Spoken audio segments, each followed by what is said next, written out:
poor girl accidentally sent a message to a millionaire CEO asking for money to buy milk for her baby, and what he did surprised everyone. Before we start the story, leave a comment and tell us where you're watching from. And at the end, don't forget to rate this story from 0 to 10. Enjoy. Sarah Park held her phone tightly against her chest, feeling the weight of desperation pressing down on her. Her desperate eyes moved from the phone screen to the makeshift crib in the living room, where her 4-month-old baby was crying non-stop from hunger. She took a deep breath, trying to think of some solution. Any solution. But there wasn't one. The money was gone.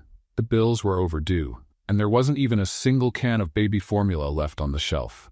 Swallowing her pride, Sarah decided to ask for help from the last person she ever wanted to contact, Ryan, Noah's father. The man who turned his back the moment he found out she was pregnant, and who had pretended ever since that she and the baby didn't exist. She knew asking him for help was humiliating. But looking at Noah, his little face red from so much crying, she realized her pride couldn't be stronger than her son's needs. She took a deep breath. Tears blurred her vision as she started typing. Ryan, I know you don't want anything to do with me, but I don't have a choice. Noah's crying from hunger. I need $50 to buy formula. I'll pay you back as soon as I get my paycheck. I started working at Walker Enterprises 2 weeks ago. I'm so embarrassed to ask for money in advance. Please help me. It's not for me. It's for our son. Her fingers hovered over the send button. For a few seconds she hesitated, but then she pressed it. Send. Her chest tightened right away. But when she looked back at the screen, she noticed something that made her blood run cold. The number was wrong. Her eyes widened. Panic rose like a wave. No, this can't be happening, she whispered, clutching the phone to her chest. She looked quickly, and yes, the message hadn't gone to Ryan. It went to an unknown number. She tried to delete it, tried to do something, but it was too late. The 2 blue check marks were there. The person had already read it. Her heart raced. Her hands shook even more. A million thoughts ran through her mind. Oh my God, will they answer? What if they insult me? She closed her eyes tight, took a deep breath, trying to stay calm, with no idea that number didn't belong to just any stranger. It belonged to Richard Walker, the CEO of Walker Enterprises, the same company where Sarah had just started working as a janitor only 2 weeks ago. And at that moment, her life was about to change forever. Minutes later, Sarah's phone vibrated in her hands, making her heart jump. She took a deep breath before looking at the screen. The message said, I don't think this message was meant for me. Her face turned hot. Her cheeks flushed instantly. A mix of shame and desperation took over. I'm so sorry. Please ignore this. It was a mistake. I sent it to the wrong person. I'm really sorry, she typed quickly, hoping this would all just go away.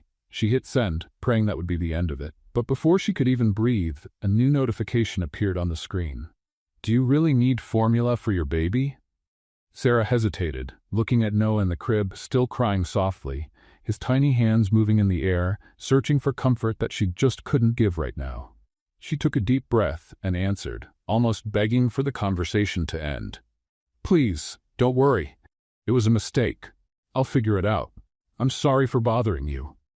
The silence lasted just a few seconds until another message came in, more direct, more firm, and completely unexpected. Give me your address. I'll bring the formula myself. She blinked, read it again, thinking she must have misunderstood. Her hands started to sweat. Her mind was spinning. This can't be happening. Really, it's not necessary. Honestly, I'll figure something out. It was just a mistake. I'm really sorry, she replied, her face burning red. But his answer came back even firmer. Send me your address, now. Sarah froze for a few seconds. Her pride screamed at her not to accept. But Noah's cries were breaking her heart. She looked at the crib, squeezed the phone in her hands, took a deep breath, and typed in the address. Just a few minutes later, she heard a car stopping in front of the building. She walked over to the window and pulled back the curtain and was left completely speechless. A sleek black luxury car parked right in front of the simple building where she lived. It looked like that car didn't even belong in that neighborhood. Seconds later, the door opened. A tall man, wearing a perfectly tailored suit with an elegant posture and a serious expression, stepped out of the car, along with 2 security guards. He walked confidently, holding 2 large bags in his hands. Right behind him, another guard was unloading several boxes from the trunk. Sarah didn't know if she should open the door, hide, or wake up from what might be a dream or a nightmare. Her heart was pounding so hard it felt like the whole building could hear it. The doorbell rang. She took a deep breath, fixed her hair, and slowly opened the door. As soon as her eyes met his, a chill ran through her entire body. "You're—" she asked, her voice barely a whisper. He stood tall, looked straight into her eyes, and answered in a deep, steady, yet surprisingly calm voice. "Richard Walker." The world seemed to spin. This couldn't be real. She knew that name. Richard Walker, the CEO of Walker Enterprises, the same place where she had just started working as a janitor 2 weeks ago. The shock was so intense she had to grab the doorknob to keep from losing her balance. Without saying another word, Richard held out the bags to her. "I brought milk, diapers, some clothes, and a few toys. Thought this might help," he said with a softer expression. Sarah took the bags, looking at him, unsure if she should thank him, cry, or apologize again. She just nodded, completely speechless. Noah was still quietly crying, and that sound made Richard glance inside the apartment. He took a deep breath, and the tough look on his face started to soften. "May I come in?" he asked. Still trying to understand how her life had taken this turn in just a few minutes, Sarah opened the door wider and motioned with her hand. "Of course, please." He walked in, looking around. The apartment was small but clean and tidy, despite the obvious signs of struggle. They sat down on the small couch in the living room. For a few seconds, silence filled the air. Then Richard, carefully observing every detail, asked, "Do you really work at Walker Enterprises?" Sarah nodded, nervously folding her hands in her lap. "Yes, I started 2 weeks ago, as a janitor." His eyes widened in surprise. "Seriously? What a coincidence. I'm the CEO of Walker Enterprises," he said, crossing his arms as if trying to process that information. Sarah's face turned completely red. She lowered her head, embarrassed, holding back her words, unsure of what to say. The silence in the room felt almost heavy. Sarah still didn't know if this was real or some strange dream. How, in just a few minutes, did she go from sending a message by mistake to now sitting in her own living room, face to face with Richard Walker, the CEO of the company where she cleaned offices? Richard quietly observed everything. His eyes scanned every detail of the small apartment. But most of all, he was watching Noah, who was now finally calm, drinking from his bottle with such focus that he seemed unaware of anything else going on. For a few moments, Richard stayed silent, as if deep in thought. Then he took a deep breath, uncrossed his arms, and sat up straighter on the couch. "Sarah," he began, his voice softer but still firm. "May I be direct?" She just nodded. "I don't like seeing one of my employees, or better yet, a mother, going through something like this. This isn't right," he said, looking straight into her eyes. "And I want to make you an offer." Sarah's eyes widened in surprise. "An offer?" she repeated, barely able to speak. Richard took another deep breath and then, without hesitation, said, "I want you to stop working as a janitor. I want you to come work directly with me, as my personal assistant." She froze. For a few seconds, his words didn't seem to make any sense. "I'm sorry, what?" she asked, frowning, thinking she must have misunderstood. "You heard me right," he confirmed, still serious. "The salary is much higher. The benefits are excellent. Health insurance, child care assistance, more flexible hours. You'll have stability. And more importantly, you'll be able to take better care of your son." Sarah blinked several times, trying to figure out if this was really happening. On instinct, she shook her head, refusing. No, I can't accept this. It's too much. I'm not qualified for that, sir. I don't have any experience," she replied, completely flustered. Richard took a deep breath, crossed his arms, and answered firmly. "Sarah, forget that way of thinking. You are smart, hardworking, and you know how I know that? Because no one, absolutely no one, handles what you're handling right now unless they are truly capable." She clasped her hands in her lap, struggling with her pride. "But what about other people? They'll think I got this job out of pity, or—" Her voice came out almost in a whisper. Before she could finish, Richard interrupted her firmly. "Let me tell you something. This isn't about what others think. It's about what you need. And honestly, Sarah, it's not just for you. It's for Noah. That little boy needs a mother who can give him a better life. And you can't let pride stop you from accepting help." She took a deep breath and looked at her son, who was sleeping peacefully after crying so much. That calm little face felt in that moment like the only thing that mattered in the world. For a few seconds, she battled with herself.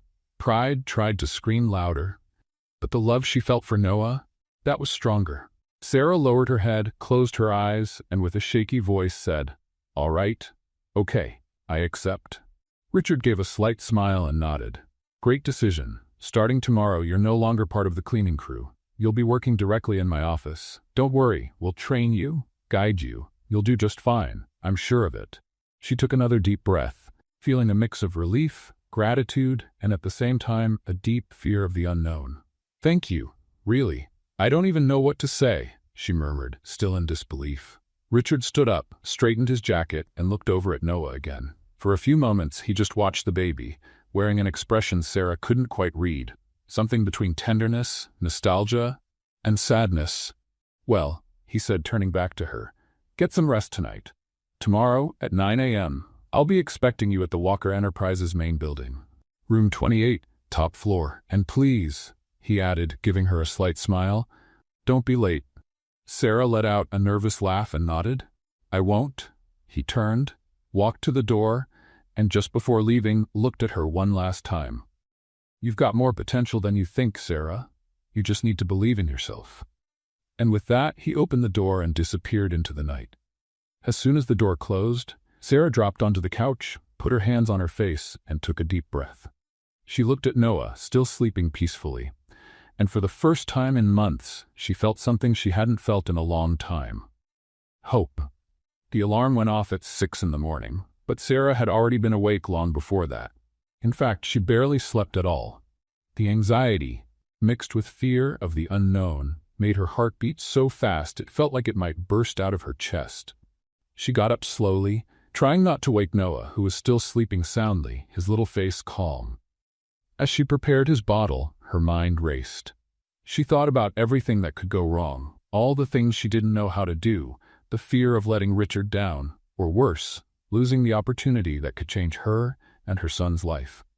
Looking at Noah, she took a deep breath, and, in the middle of all those emotions, managed to smile.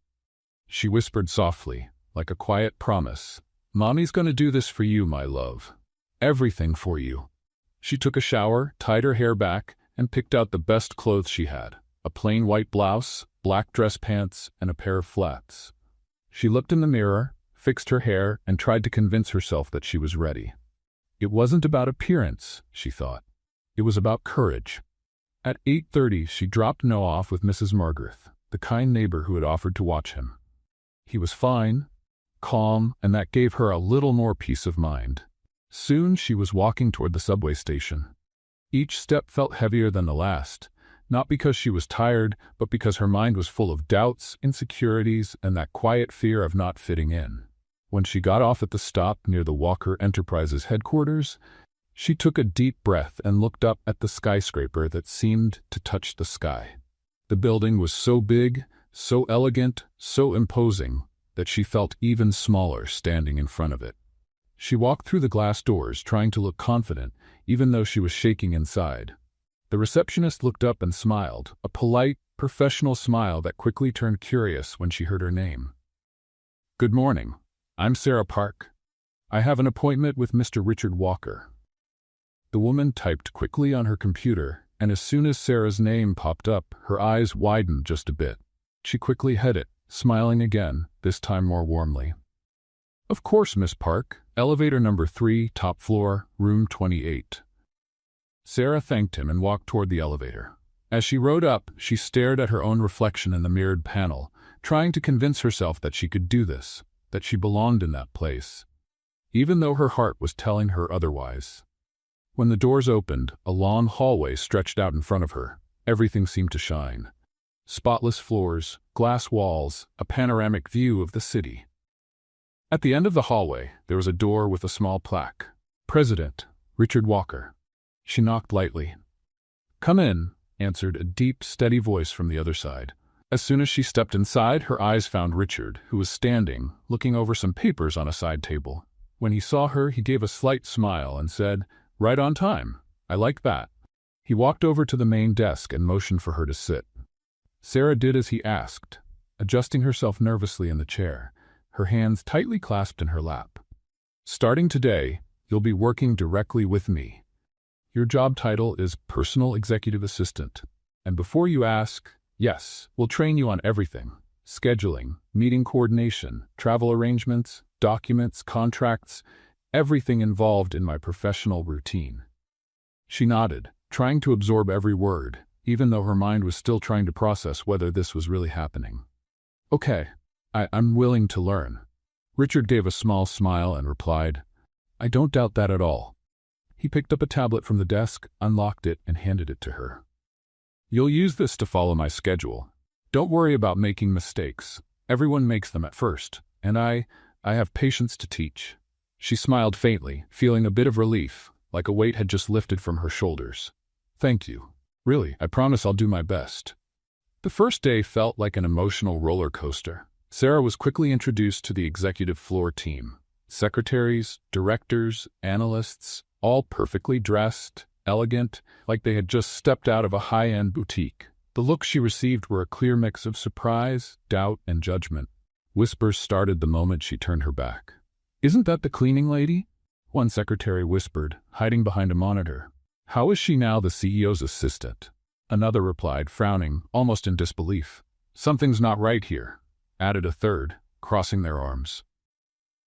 Pretending not to hear, Sarah kept her gaze steady, her chin up, taking deep breaths, trying to stay calm.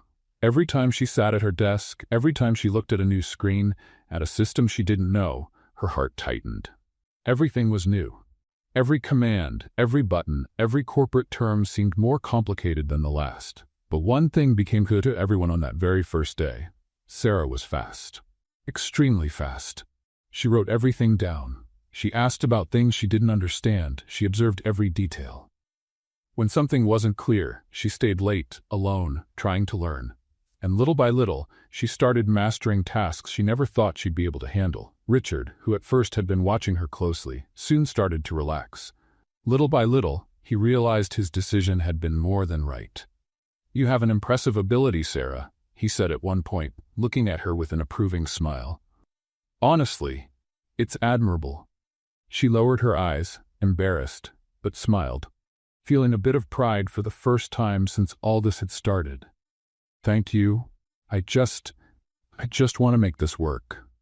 But despite the compliments, she couldn't ignore the side glances. During lunch at the executive cafeteria, Sarah noticed the discreet giggles, the whispered comments. "She doesn't have the right profile to be here," said an HR manager, looking at her from the corner of her eye. "Nobody goes from cleaning to the president's office like that." "Something's going on here," another replied, shaking her head, suspicious. She held her tray, sat at a table off to the side, took a deep breath, and mentally repeated to herself like a prayer. "This is for Noah, for him. Stay strong, you can do this." What she didn't expect was that in this new environment, where so many seemed to be rooting against her, an unexpected connection would start to grow. Surprisingly, the person who didn't seem bothered at all by her presence was Richard. On the contrary, as the days went by, he became more and more attentive. One afternoon, while they were reviewing contracts, Sarah's phone rang. It was Mrs. Margaret. Noah had a fever. Panic rose instantly. She looked at Richard, unsure how to say she needed to leave. Before she could even open her mouth, he noticed her worried expression and asked, "Is something wrong?" It's my son. He has a fever," she answered, her voice trembling, trying hard to hold back the tears. Richard stood up immediately, grabbed his blazer, and looked straight at her. "Come on, I'll take you to him." She froze for a moment. "Really?" she asked, surprised by his unexpected reaction. "Of course. Let's go," he replied, as if it were the most natural thing in the world. A few minutes later, Richard's car pulled up in front of Sarah's building. He walked upstairs with her to the apartment. As soon as they opened the door, they found Noah in Mrs. Margaret's arms, his cheeks flushed and his little face looking tired, the way babies do when they're not feeling well. When Noah saw his mom, he tried to smile, stretching out his little arms. And to Sarah's surprise, Richard stepped forward, picked Noah up, holding him with such care and ease that it seemed like something he did every day. "It's okay, little guy. You're going to be just fine," he said, gently rocking him while softly rubbing his back. His voice, usually firm and serious, sounded different now, softer, warmer, more human. Sarah stood there watching, unable to say a word. Who would have thought that this serious, powerful man, the owner of one of the largest companies in the city, would hold her son like that, with such care, such tenderness, as if that moment mattered more than any meeting or contract. In that instant, something inside her shifted.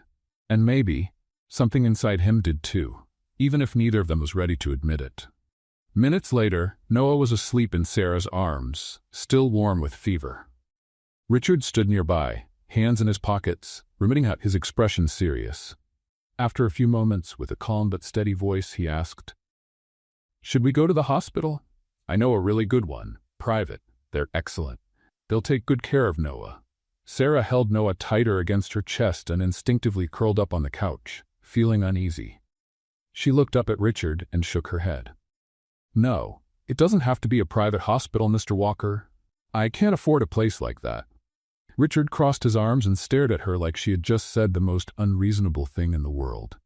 "Sarah, your son has a fever. This isn't about money. It's about his health, and don't worry, I've got this. Please, don't argue with me about it." She tried to object, but quickly realized it was pointless. The firmness in his tone left no room for debate, and deep down, she knew Richard only wanted to help. She sighed, held Noah close, and simply nodded in silence. A few minutes later, they were in the car. Richard was driving, while Sarah sat in the back holding Noah in her arms, watching him with her heart aching. At every stoplight, she looked down at him. Even feeling sick, Noah seemed to find some comfort in her arms and in the gentle motion of the car. When they arrived at the hospital, Sarah felt her chest tighten even more. The place was so big, so elegant, so sophisticated, completely unlike anything in her world. "Mr. Walker, really, this isn't necessary. She started to say, but he cut her off, looking straight into her eyes. "Sarah, listen.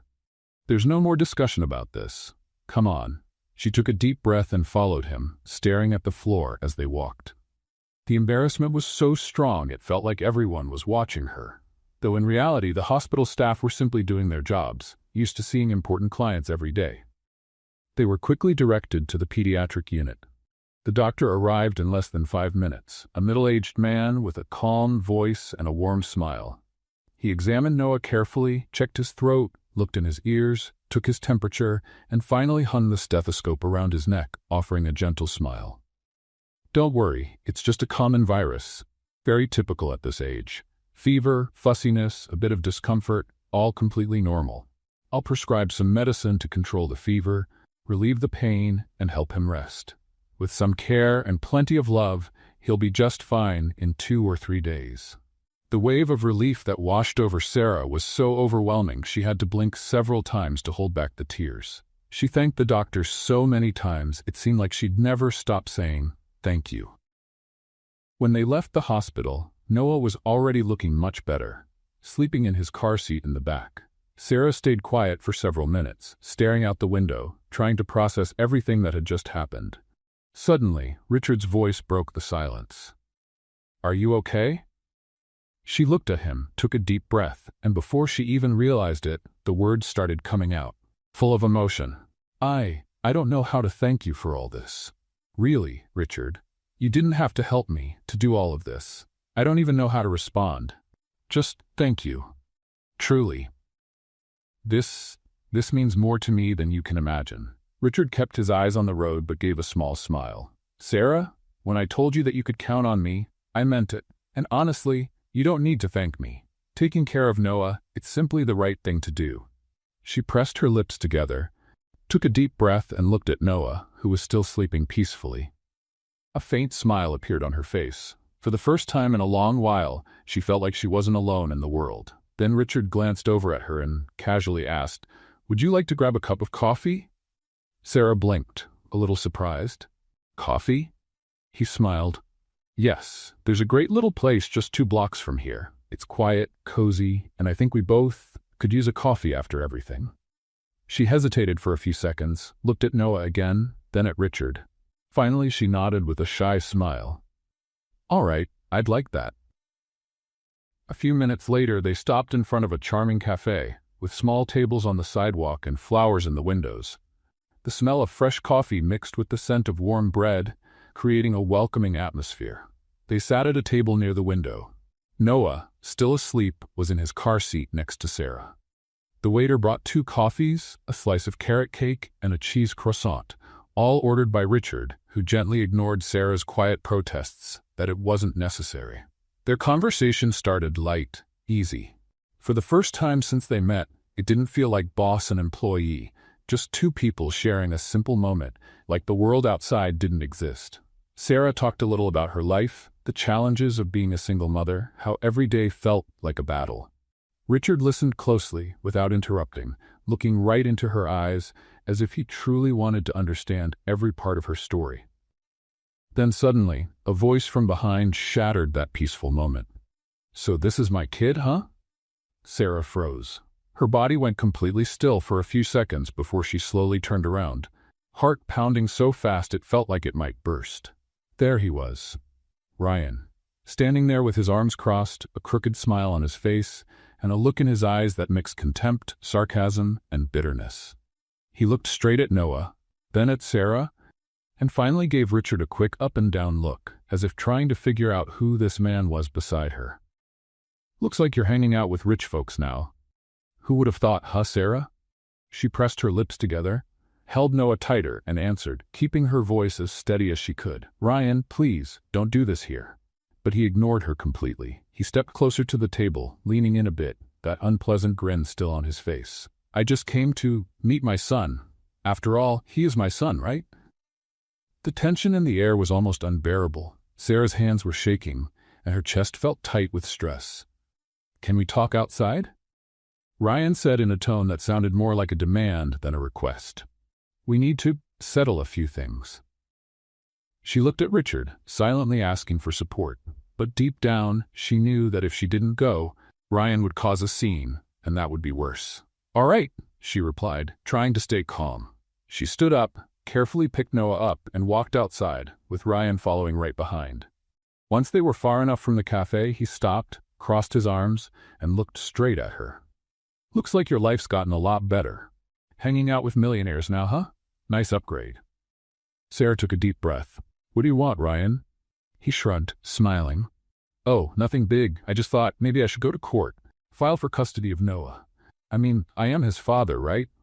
She felt a chill run down her spine. You never cared about him, Ryan. You never checked in, never helped, never did anything." "Well, I care now," he replied, looking at his nails like he was bored. "And you know, all this could go away real easy, Sarah. All you have to do is help me out. Give me a little financial help, and I'll forget all about custody, court, visits. Simple." Sarah's blood ran cold. "You're blackmailing me." "Blackmail? No, come on." He smiled as if it were the most normal thing in the world. "Just business. You help me out, I help you out. Everybody's happy." She held Noah tightly against her chest, feeling her hands shake. Fear was taking over, but at the same time, a new feeling was starting to grow inside her. Anger, a sense of injustice that got stronger with every second. And while she fought against these feelings, she didn't notice that someone was approaching. Richard, who had been watching everything from inside the cafeteria, quietly stood up, adjusted his jacket, and without Ryan noticing, started walking toward them, ready to step in. Richard approached silently, and the moment Sarah noticed he was there, she felt a wave of relief. That suffocating feeling of being cornered by Ryan eased a little, but not completely. Richard stopped next to her, gave Ryan a cold, suspicious look, and without saying a single word to him, turned to Sarah. "Is everything okay?" he asked, his voice calm but firm, with a tone that felt strong enough to break through any barrier. Sarah, still holding Noah tightly, forced a smile, trying to seem natural, even though she was falling apart inside. She avoided looking directly at Richard, maybe afraid he'd see just how shaken she really was. "Yes, everything's fine. Can we go?" She answered quickly, not really thinking, just wanting that moment to be over. Richard kept his eyes on her for a few seconds, as if reading every tiny expression on her face, as if he could sense, even without words, that something was very wrong. But realizing she wasn't ready to talk, he simply nodded. Of course. Let's go. He made a simple gesture, inviting her to follow him, and without even glancing at Ryan again, Sarah held Noah tighter and walked back toward the car. As she walked away, she could feel Ryan's eyes burning into her back. Once they were in the car, Richard didn't say a word. He just started the engine and drove. The silence filled the space between them, but it wasn't a peaceful silence. It was heavy, full of things left unsaid, unasked questions, and at the same time, an invisible wall that made it impossible to say anything right then. Sarah tried to calm herself, taking deep breaths, staring out the window, as if watching the streets, the buildings, and the people could distract her from the storm going on inside her. In the back seat, Noah was sleeping peacefully, unaware of the tension in the air. Richard glanced at her from time to time. He could clearly see how nervous she was. Her fingers clutched the fabric of her clothes, her foot tapped anxiously, and the way she bit her lower lip gave away just how tense she really was. For a few moments, he thought about asking her. Seriously thought about it. But something about the way she answered back at the cafeteria, her scared look, and how quickly she asked to leave, made it clear this wasn't the right time. Pushing her to talk would only make her shut down even more.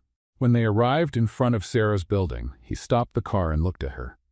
"Do you want me to help you carry Noah upstairs?" he asked, keeping his tone soft. She shook her head, holding Noah tightly.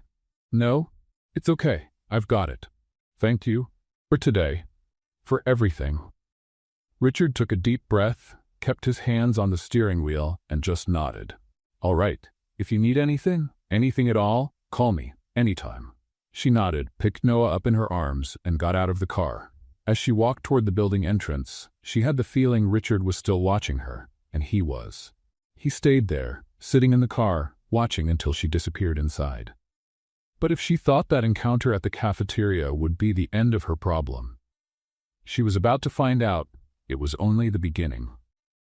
The next morning, while she was trying to get things organized at home and pretending to herself that everything was back to normal, the first sign that this was far from over appeared.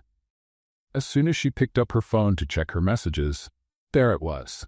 A notification from a number she knew all too well, but wished she'd never see again. "Did you really think you could just ignore me, Sarah? You think it's all over just like that?"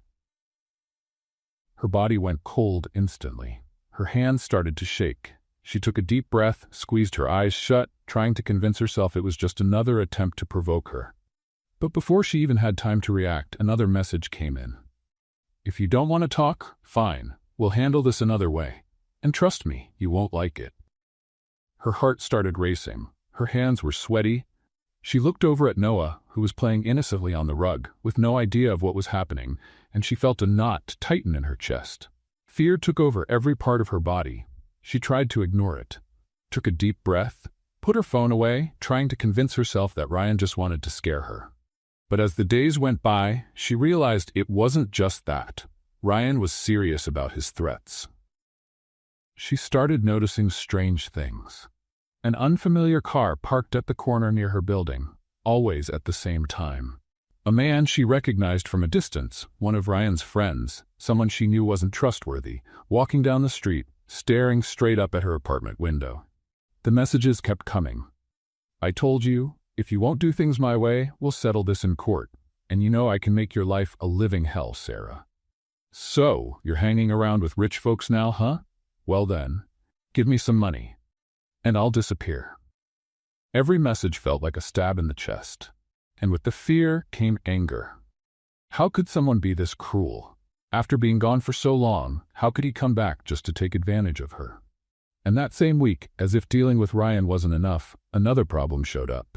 This time at work. It started quietly. Sarah was organizing weekly reports, keeping track of Richard's schedule, and reviewing documents when something in a financial spreadsheet caught her eye. There was a strange transaction. A number that didn't make sense. At first, she thought it might be a simple mistake. But as she looked closer, she realized it wasn't just one. There were several small amounts that, when added together, turned into a pretty significant sum. Sarah pulled reports from previous months, and as she kept digging, it became clear. This wasn't a coincidence. Something was wrong. Something big. She brought the information to Richard, pointing out the inconsistencies. At first, he stayed silent, staring at the screen. Then he crossed his arms, took a deep breath, and said, This isn't right. These transactions shouldn't be here."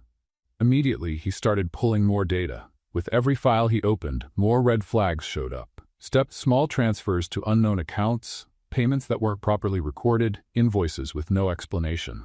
Sarah, her hands trembling, watched, feeling a chill run down her spine. "Do you think someone's stealing from the company?" she asked, her voice barely there. Richard narrowed his eyes, clenched his jaw, and answered, his voice deep and full of concern. "I don't think, I'm almost sure." They spent hours going through the data. Line after line, spreadsheet after spreadsheet, more proof kept surfacing. And the more they looked, the clearer it became. This wasn't a one-time mistake. This had been happening for a long time. "This is way bigger than I thought," Richard muttered, typing quickly, cross-checking information, looking for patterns. Even with her personal life falling apart, Sarah stayed focused, helping him, digging through the data, taking notes. She knew how serious this was. It could affect the entire company. But deep inside, the fear kept growing. Because while she was dealing with this crisis at work, she knew Ryan was still out there, watching, waiting for the right moment to strike. And at that moment, one thing became painfully clear. Her life would never be the same again. Richard kept his eyes glued to the computer screen, moving from one report to another, cross-checking data, analyzing every suspicious transaction. Sarah sat beside him, following every detail, writing down notes, and gathering more information. "This is worse than I thought," he said, crossing his arms, still staring at the screen. "These transfers aren't recent. Someone's been doing this for years." Sarah, scanning another spreadsheet, looked up at him. "And it's all very well planned. Each transaction looks small on its own, but when you add it up, it's huge, Richard." "Huge," he agreed, rubbing his hands over his face, visibly frustrated. "And whoever did this knows the company's internal systems inside and out. This isn't someone from the outside." She typed a few more commands and pulled up older reports. "These entries, they all have to be manually approved, right?" "Exactly. And to do that, you need high-level access," he replied, his expression getting darker. "Only 3 people have full access. Me, the CFO, and William." When Richard said the name, Sarah immediately noticed the weight it carried. She looked at him, trying to figure out if this was just a suspicion, or if, deep down, he already knew exactly who was behind it. "William Carter?" she asked, just to be sure. Richard nodded slowly, pressing his lips together. "My business partner for over 10 years. Someone I always trusted, or at least thought I could trust." Sarah watched his face and noticed something she'd never seen before: disappointment. This wasn't just about business, it was personal. "Do you think it's him?" she asked, looking straight into his eyes. It took Richard a few seconds to answer. "I don't want to think so, but the numbers are telling me otherwise, and honestly, numbers don't usually lie." She took a deep breath, pulled out another report, and studied it. "There's more here. Look at this transaction. It follows the same pattern as the other irregularities. And guess who signed off on it?" He looked. The name was right there, clear as day: William Carter. Richard clenched his jaw. "So that's it," he muttered, crossing his arms. "William's been stealing from us for years, and he wasn't even trying that hard to hide it." Sarah stayed quiet for a few moments. She watched his expression, the subtle changes in his face, and then she realized she was watching him a little too closely. She looked back at the screen. "So what do we do now?" she asked, trying to sound professional, though the worry in her voice still showed. "The first thing is to make sure he doesn't know we've figured it out," Richard said, turning his chair to face her. "And the second," he paused, looking directly into her eyes, "is for you to stay right where you are, here, with me, helping me." She froze for a moment. Her heart was beating faster than it should. "Of course," she replied, quickly looking away. "You can count on me." For a moment, the room went silent. But it wasn't an awkward silence. There was something in the air, a different kind of tension, hard to explain, something beyond what they were talking about. "Are you okay?" he asked suddenly, his voice softer. She was caught off guard by the question. "Me?" She blinked. "Yes. Why wouldn't I be?" "Because I know you're dealing with more than you should," he said, looking into her eyes in a way that made her heart skip a beat. "I saw it. At the cafe, that man. He's Noah's father, isn't he?" Sarah looked away at once, wringing her hands in her lap. "I didn't want you to know. I didn't want to drag you into my problems."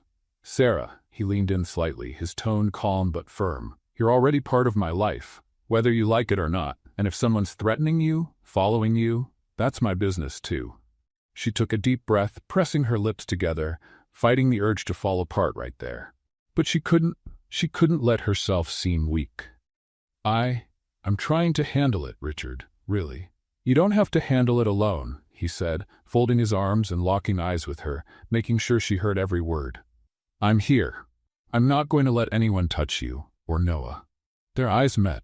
For a few seconds, the reports, the numbers, the fraud, William, all of it faded. It felt like only the two of them existed in that moment. Sarah realized she was holding her breath, and Richard was so close that, if she leaned in just a little. But he looked away first and stood up from his chair. "We need stronger evidence. I want to bring William down with everything we've got." She felt both relieved and disappointed in herself for even imagining something that clearly wasn't going to happen. "I can dig through older transactions, cross-check the supplier contracts. Maybe we'll find a pattern." "Perfect," he said, already back at the computer. "If anyone can do that, it's you." The hours passed, and the two of them became completely absorbed in their work. As the investigation progressed, it became more and more clear that William wasn't just stealing, it was an elaborate scheme. Fake companies, inflated contracts, and money transfers to foreign accounts. Richard studied each new discovery with a mix of anger and disbelief. "He did all this right under my nose, for years," he muttered, clenching his fists. "And I didn't see it." "This isn't your fault," Sarah said, looking right at him. "The only one who should be ashamed is the one who did it." He looked at her, held her gaze longer than he should have, and smiled. A small smile, but one filled with meaning. "You have no idea how much you've meant to me through all of this." She opened her mouth to respond, but the words wouldn't come. She just smiled awkwardly, her heart racing again. When they finally looked at the clock, they realized the whole day had gone by. It was already night. "I think we need to eat something," Richard said, getting up. "I don't know about you, but I'm starving." She laughed. "I don't think I even had lunch today." He smiled. "Come on, let me take you to dinner." "Dinner?" she asked, a bit surprised. "Like, right now?" "Right now. You deserve it, and honestly, so do I." She hesitated for a few seconds, but then smiled, grabbed her bag, and stood up. "Okay, that's fine." They left together, talking, laughing, as if for a few hours they could forget about William, the problems, the threats, and everything else that was going on. And as they walked side by side, Richard glanced at her discreetly and thought that, of all the things that could have happened in his life, meeting Sarah was definitely not part of his plans. But somehow, it was becoming the part he least wanted to give up. The feeling that something was about to explode became impossible to ignore. Ever since they uncovered the fraudulent activities, the atmosphere at the company had become suffocating. Sarah and Richard spent days buried in the investigation, cross-checking data, gathering evidence, piecing together the puzzle that exposed William in a way that left no doubt. But the deeper they dug, the clearer it became that William was playing too. And he played dirty. That morning, Richard received an urgent notification from the company's internal system. Confidential data, which should have never left his control, had been compromised. He opened the report and saw something that made his stomach turn. There were records of bank transfers that appeared to have come from him. Millions of dollars sent to offshore accounts, directly linked to the same shell companies they had identified as part of William's scheme. "This can't be happening," he muttered, clenching his jaw, his eyes scanning the screen. "I never made these transfers." Sarah stepped closer, looked at the data, and felt her whole body go cold. This is serious. These records look authentic. They're under your login, in your name." He shook his head, clenching his fists. "This is fake. It's a setup. He planted this. He wants to frame me." Sarah pulled another report, trying to figure out how it had been done. They manipulated the system records. This looks like it's been in the works for a long time. The office door suddenly burst open. 3 board members walked in, accompanied by a lawyer. Their expressions were hard, serious, almost hostile. "Richard, we need to talk," one of them said, making no effort to hide the accusing tone in his voice. "We've received an extremely troubling report. We need you to step down temporarily as president while we investigate these transactions." The shock hit instantly. Sarah looked at Richard, then at the board members, her heart racing. "This is ridiculous," she tried to say, but Richard raised his hand, signaling her not to speak.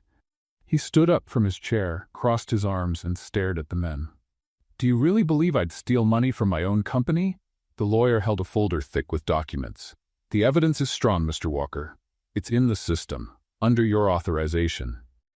"This was planted," he said through clenched teeth. "And I'll prove it. Until everything is cleared up, we're asking you to leave your position and the building immediately," one of the directors stated, holding firm. "If you refuse, we'll have to take legal action." Sarah held her breath, wrapping her arms around herself, trying to understand if this was really happening. "This is a trap, and you're all falling for it," Richard replied, walking over to his desk and gathering a few things. "Don't worry, this isn't over." He looked at Sarah, who stood there pale and scared, and just shook his head, silently telling her to stay calm. They left the office together, walking down the hallway under judging eyes, whispers, and murmurs that felt like knives cutting through the air. Inside the elevator, Richard stayed silent for a few seconds. Then he took a deep breath, and with a more controlled voice, said, "William's desperate. This just proves he knows we're getting too close to the truth." "But what now?" Sarah asked, her voice almost breaking. Can they have you arrested?" "No. Not yet. But that's what he wants. He wants me out, discredited, destroyed." When they got to the parking garage, he grabbed her arm gently, looked her in the eyes and said, "This doesn't change anything. We keep going. And now we fight even harder." While they were still trying to process everything that had just happened, Sarah got a message that made her blood run cold. It was from Ryan. "Either you fix this fast, or I'll take you to court. And not just that, I've got powerful friends now. And trust me, they know exactly how to make you lose everything." Her body froze. Her hands started to sweat, her vision blurred. She showed her phone to Richard, who read the message and squeezed it so tightly it looked like he might crush it. "They're working together," he said through clenched teeth. "William and Ryan. It all makes sense now." Sarah held Noah in her arms, who was sleeping peacefully, completely unaware of what was happening. Her whole world felt like it was about to collapse. He's going to try to take Noah away from me," she whispered. "No, he won't." Richard's voice was so steady, so firm, that for a moment she almost believed him. "I promise you, they won't." She looked at him, searching for strength where she had none left. "But what if they do, Richard? What if I lose you? Lose my job, lose my son?" Richard gently cupped her chin, making her look straight into his eyes. "Look at me. You are not losing anything. Do you hear me? I won't let that happen. I won't let them take anything from you, Sarah. Not you, not Noah, not your life." For a few long seconds, their eyes stayed locked, and in that moment, nothing else seemed to matter. She felt this overwhelming urge to just throw herself into his arms, as if that simple gesture could shield her from all the chaos around them. But she couldn't. Not yet. "So, what do we do now?" she asked, trying to keep her voice steady. "Now, we fight back." Back at her apartment, papers, files, and folders were spread out everywhere. Richard paced back and forth, while Sarah worked to organize the information. "We need to prove these records are fake," she said, looking up at him. "And fast."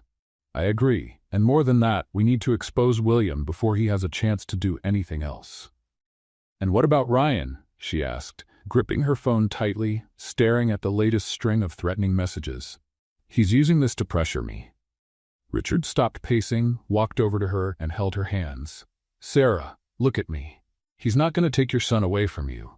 You know why? Because now you're not alone." Her chest tightened, a mix of fear, anxiety, and a strange sense of relief, knowing he was there, that she didn't have to face this alone. I'm so scared of losing Noah," she said, feeling the tears welling up. Richard cupped her face with both hands. That's not going to happen. Do you understand me? It's not. She closed her eyes for a few seconds, taking a deep breath, trying to absorb every word. When she opened them again, she found his eyes so close, for a moment she thought he was about to kiss her. But instead, he just smiled softly, brushing his thumbs gently over her cheeks. You are stronger than you think, Sarah. And in that moment, as they looked at each other, they both knew they were in this together. No matter what came next. The next day, Richard paced back and forth, eyes locked on his phone, gripping it like he was holding more than just a device. Sarah sat at the table, reviewing the reports once more, while Noah slept on the couch, completely unaware of the storm that was about to hit. She watched Richard, trying to figure out if his silence was fear, worry, or something even deeper. Then suddenly he stopped, took a deep breath, and spoke with a firmness that made her whole body tense. Enough. I think it's time you know everything. Sarah dropped the papers immediately and stared at him. No. What? He sat down in front of her, crossed his arms on the table, and looked at her like he needed her trust now more than ever. I've been suspicious of William for a lot longer than you think. Actually, since last year, but I could never prove it. Her eyes widened. You already knew? I suspected, but there was no proof. It all started to make sense when a few overpriced contracts showed up. Small transactions that, on paper, looked normal, and there was no way to report anything without solid evidence, because he always knew how to cover his tracks. Sarah leaned in, gripping his arm. So, when we started looking into this, you already. Richard nodded slowly. Yes, and not just that. I'm not doing this alone, Sarah. I've been secretly working with the FBI. The shock hit her so hard it took a few seconds to process what she had just heard. The FBI? That's right. They've been monitoring William for months. But they needed someone on the inside, someone like me, to provide detailed information they couldn't get at otherwise. And now, with everything you've uncovered, we're closer than ever to bringing this down. Sarah brought her hands to her mouth, trying to control the wave of anxiety rushing through her. Oh my God. You trusted me with this? Richard held her hands tightly. Since day one, and honestly, if it weren't for you, I don't think I would have made it this far. She swallowed hard, squeezing his hands back. Okay, so what do we do now? He looked into her eyes, so close that for a second she thought he might kiss her right then and there. But instead, he answered with the same steady tone he'd had all along. Now, we set a trap. Sarah pulled the reports back out and started matching up the data. These payments, they follow a pattern, always on the same days each month, going to the same accounts, which, not surprisingly, are tied to fake companies. If we can track those accounts, we might find the missing link. Richard nodded, pulling the laptop closer. What if we set up a fake deal, a big transfer, something he can't ignore? As soon as he goes for it, the FBI steps in. She frowned. And Ryan? He's part of this too. He is, and that's where it all connects. William promised to help Ryan get custody of Noah. In return, Ryan's been trying to shake you up, put pressure on me, threaten you. This isn't just about money. They're trying to take us down. Sarah clenched her jaw and crossed her arms. They're not going to win. I swear they won't. Richard gently took her chin and made her look at him. That's it. Exactly. They have no idea who they're messing with. She smiled, but it was a shaky smile, because deep down, the fear was still there. Tight in her chest, hard to breathe. But there was also something else. A feeling she'd never had before. A sense of safety that didn't come from money or power, but from knowing she wasn't alone anymore. The hours passed, and they both got completely wrapped up in the plan. The FBI was called in. Richard made the call he'd been putting off for weeks. When the agent answered on the other end, his expression changed completely. It's time. We're ready. We have everything. The evidence, the records, the transaction patterns, and most importantly, the target. The agent confirmed the operation would be set up within 24 hours. They would have a surveillance room, agents inside the company building, undercover, ready to act as soon as William took the bait. Sarah helped put together the fake documents. The staged transfer was huge, too big for any thief like William to resist. She organized everything with such precision that even Richard was impressed. "You know," he said, watching her type, "I think you were made for this." She gave a small, modest smile. "I think I was made to survive, Richard, and somewhere along the way, I ended up learning more than I ever thought I would." His expression softened. For a few seconds, he forgot about the numbers, the contracts, the fraud. He just looked at her. "You're so much more than you realize, Sarah." She looked away, feeling her face warm. "You too." Their connection grew stronger with each passing second. In the middle of all the chaos, they were building something they didn't fully understand, but it made perfect sense all the same. Once the plan was set, Richard held her hands. "From here on out, there's no turning back." She gripped his fingers tightly. "I'm with you. All the way." The FBI agent confirmed everything was in place. The trap would be set the next day during a meeting Richard had requested with William, supposedly to discuss an international contract, a fake merger, with a multi-million-dollar transfer. Sarah handled every detail of the fake contract. Her knowledge of finance, something she had picked up almost by accident since starting as a secretary, was now critical to pulling this off. That night, while they reviewed every line of the contract together, Richard looked at her, held her hand, and spoke in a quieter voice, almost a whisper. "I don't know where I'd be if you hadn't come into my life." She looked back at him, and for a few moments words failed her. All she could feel was his gaze, his presence, that connection between them that just kept growing. "Me neither, Richard." He gently ran his fingers across her hand, as if for a moment he'd forgotten the world, the problems, everything. But before anything else could happen, the laptop alarm went off, reminding them there was still work to do. The next morning, everything was ready. The office felt quieter than usual, like even the employees sensed something was off. Sarah and Richard arrived early, accompanied by 2 undercover agents who took their places inside the company. William arrived on time, with the same confident smile as always, like nothing could touch him. He sat down in the conference room, opened his laptop, reviewed the contracts, and when he saw the numbers, his eyes lit up. "So this is it?" he asked, trying to sound casual. "An international merger?" Richard nodded. "An opportunity that could change everything." William studied the clauses, gave a slight smirk, and started typing on his laptop. "And when is this transfer supposed to happen?" "Now," Sarah answered, not taking her eyes off him. He looked at her, smiling like he underestimated her. An assistant talking about millions. Who would have thought, huh? But at that very moment, what he didn't know was that everything he typed was being monitored. Every click, every attempt to authorize the transfer, every move was being tracked in real time by federal agents. The plan worked. As soon as William tried to authorize the transaction, internal alarms went off. The conference room door burst open, and FBI agents stormed in. "William Carter, you're under arrest." His face lost all color. "This is a mistake. This is a setup." "No," Richard said, crossing his arms and looking straight at him. "This is called justice." As the agents restrained William, Richard stood there, arms crossed, eyes fixed on him. There was no satisfaction in his gaze, just the conviction that he was doing the right thing. Sarah stood by his side, holding Noah, her heart racing, unable to look away from the scene that, just days ago, seemed impossible. "You're all going to regret this," William shouted, struggling. "This isn't over." Richard slowly stepped forward, stopped right in front of him, and said firmly, "This is just the beginning, William." As William was taken away by the agents, Richard let out a heavy sigh and looked at Sarah. She didn't know whether to laugh, cry, or just collapse right there.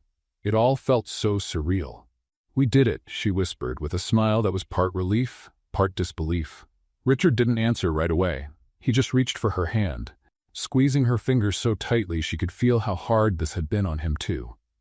"This was only possible because you were by my side." They looked at each other for a few seconds, and in that moment, it felt like everything else faded away. The tension of the last few days, the fear, the threats, all of it seemed to melt in that single look. Richard leaned in, cupped her face with both hands, and without thinking twice, kissed her. It was intense, full of everything they'd both been holding back for so long. It wasn't just a kiss, it was a promise, a surrender. Sarah kissed him back without hesitation, feeling her heart beat so hard she thought it might burst. Her hands gripped his arms like she was afraid the moment might not be real. But it was. It was real. When they finally pulled back, they looked at each other, a little awkward, both smiling like they knew that from that point on, nothing would ever be the same. Richard started, still holding her face. I don't know exactly when it happened, but I fell in love with you, Sarah. I fell in love with you and with Noah. Her heart tightened. The tears came, but they weren't from sadness. They were from relief, from love, from everything she never thought she'd feel again. I love you too, Richard. I fell in love with you too, she said, holding his face like she wanted to make sure this was really happening. And thank you. For everything. For not giving up on me, on us. The sound of the conference room door opening interrupted the moment. One of the agents walked in quickly, holding some papers. We've got another one, he said, looking at Richard. The tracked calls and statements from a few employees confirm that William wasn't acting alone. Richard narrowed his eyes. Ryan, the agent nodded. That's right, he's been helping William, clearly trying to pressure Sarah. He tried to use her son as leverage, with threats and blackmail. We've got it all recorded. Sarah felt her whole body go cold, even though she'd already suspected it. He's going to pay, isn't he? She asked, her voice shaking. He will, the agent answered, looking at her. The team is on their way to pick him up now. It didn't take long for the news to come in. Ryan was arrested right outside his building, completely caught off guard. He tried to resist, denied everything like he always did. But there was nowhere left to run. The messages, the recordings, the screenshots, everything was there, undeniable and inescapable. Sarah got the confirmation of his arrest with trembling hands. As much as that news brought relief, it was impossible not to feel in some way emotionally drained by everything she had gone through in the last few days. Richard held her hand tightly. He's not going to threaten you anymore. Not you. Not Noah. It's over. She looked at him, taking a deep breath. Is it really over? She asked, like she needed to hear it one more time. He stepped closer, cupped her face with both hands, and answered, his voice full of conviction. It's over, I promise. They hugged tightly, as if trying to pour every emotion into that one embrace. For the first time in a long while, Sarah felt like she could finally breathe. Noah, nestled in her arms, woke up and, as if he somehow understood the worst was behind them, looked at both of them, smiled, and babbled something that made them both laugh. Even he knows everything's okay now, Richard said, picking Noah up, making him giggle even more. I think you're right, Sarah replied, smiling, feeling this warm peace in her chest, something she hadn't felt in a long time. The days that followed felt like something out of a movie. News of the scandal took over the media. William was formally charged with fraud, embezzlement, money laundering, and conspiracy. Ryan, on the other hand, was charged with blackmail, threats, coercion, attempted kidnapping, and attempted extortion. The company, now free from William, began a process of rebuilding. Richard was officially reinstated as CEO, not just because the evidence cleared his name, but because the shareholders knew the company wouldn't have survived without him. Sarah watched everything unfold closely, not as just an assistant anymore, but as someone who had become essential to it all. One late afternoon, when all the legal issues seemed finally resolved, Richard took her hand, looked into her eyes, and said, I know we've been through so much, and we're still processing it all, but I need you to know, I can't imagine my life without you, without both of you. She smiled, squeezing his hands. Neither can I. I know this whole thing started in the craziest way, he continued with a soft smile. But if I get to choose, I want it to keep going, our way. Sarah laughed, shaking her head. And what exactly is our way, Mr. Walker? He leaned in, cupped her face, and answered just before kissing her again. The way where? I wake up next to you every day. The kiss came full of promises, of certainty, of a future that not long ago had seemed impossible, but now it was right there, waiting for them. The days that followed were a mix of relief, rebuilding, and, more than anything, hope. With William and Ryan both behind bars, everything finally seemed to fall into place. For the first time, there were no more threats, no more doubts, no more shadows from the past hanging over them. Walker Enterprises went through quick and decisive changes. With Richard back in charge, firm decisions were made. Departments were reorganized, some people were let go, contracts were reviewed. And surprisingly, Sarah wasn't just watching from the sidelines. Richard made sure she was by his side in every meeting, every decision. And more than that, he made it clear to the entire board that she wasn't just his soon-to-be wife. She was someone who had been critical to saving the company. Sitting together in the president's office, where it all had basically started, Richard held her hands, lacing his fingers through hers. "I've been thinking, I believe it's time to update your job title." She laughed, a bit suspicious. "Update it?" "Director of Internal Audit," he said seriously, looking her straight in the eyes. "You've proven to everyone here that you're more capable than anyone." She blinked, stunned. "You're kidding." "I'm dead serious. And before you say anything, this isn't a gift. You've earned it, every bit of it." He squeezed her hands. "And, if you want, you can start today." Her smile was instant. "I accept." He leaned in, brushing his lips against hers, whispering, "And there's one more position I'd like to offer you." She raised an eyebrow. "Oh yeah? What's that?" "My wife. Forever." Her laughter burst out before she could hold it back. And without thinking twice, she pulled him closer by his tie and kissed him like the whole world depended on it. The wedding preparations began right away. Not because they were in a rush, but because they both knew there was no reason to wait anymore. All they wanted was to celebrate this love that had started in the most unexpected way, but had become the most certain thing in both their lives. The guest list was small and intimate, made up only of people who were truly part of their journey. Employees from the company who had become close friends, a few neighbors, and of course, Mrs. Margaret. The neighbor who had looked after Noah since the beginning.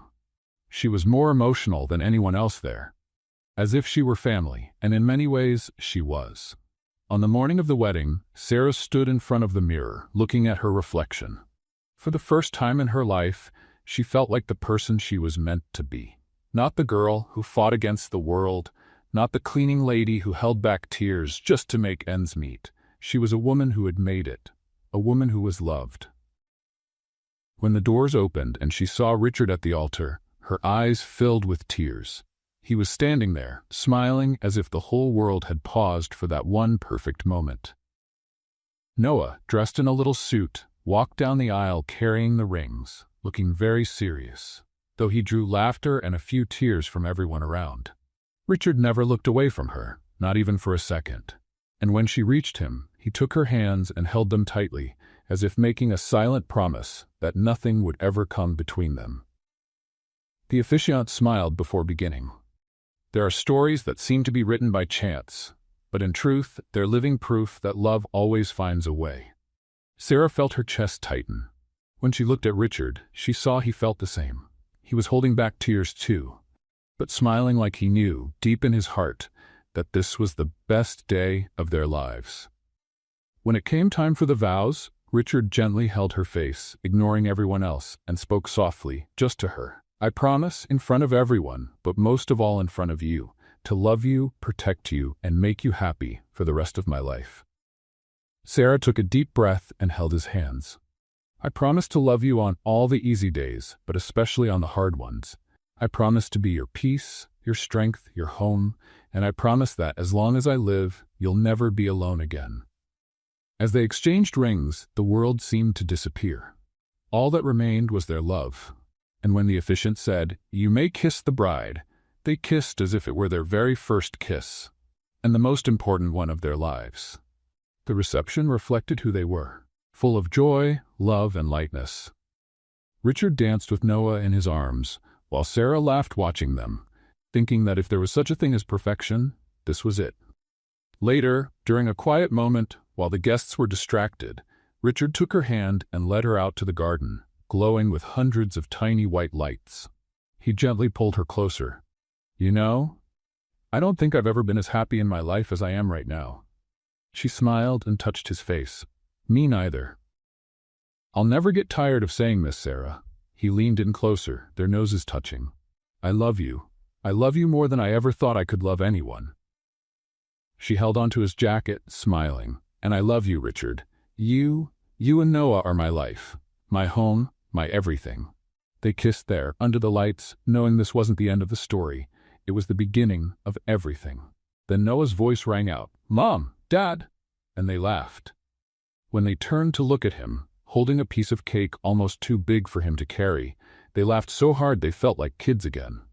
Richard scooped up Noah with one arm and held Sarah with the other. "Now it's us, a family," he said, looking at them both. "And there's nothing more important in the world than that." As the music played and the guests toasted, danced, and smiled, Sarah looked at Richard, held his hand, and whispered, "That wrong number turned out to be the right one in my life." He smiled and gave her hand a gentle squeeze. "Our lucky number." And together that day, in that love, they sealed the kind of certainty that only comes from a story written by fate.